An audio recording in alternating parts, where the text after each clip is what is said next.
Nominee ছিলেন এক বুদ্ধিমতী মহিলা, যিনি খুবই গরিব ছিলেন।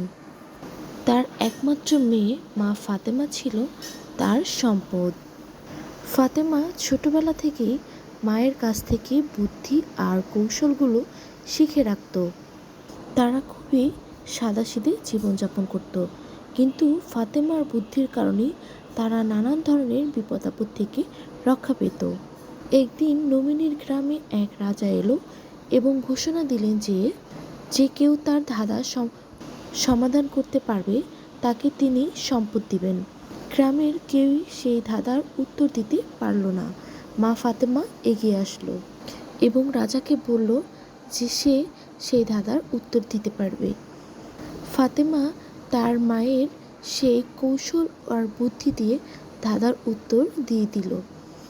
রাজা ফাতেমার বুদ্ধিতে মুগ্ধ হয়ে তাকে ধন সম্পদ দিয়ে দিল। এরপর থেকে মা ফাতেমা গ্রামের মধ্যে বিখ্যাত হয়ে গেল তার বুদ্ধির জন্য। সে তার মায়ের পরামর্শ মতো চলত এবং তার পরামর্শে সব বুদ্ধি দিয়ে সব ধরনের বিপদ প্রতিকূলতায় সে সাহায্য করত। মা মেয়ের সম্পর্ক দিয়ে এবং বুদ্ধি দিয়ে সব ধরনের সমস্যার সমাধান করারই একটি দারুণ গল্প। পরিস্থিতি যতই কঠিন হোক না কেন, বুদ্ধি ধৈর্য দিয়ে তা অতিক্রম করা সম্ভব। এটি মা মেয়ের সম্পর্কের একটি মাধুর্যতা প্রকাশ করে।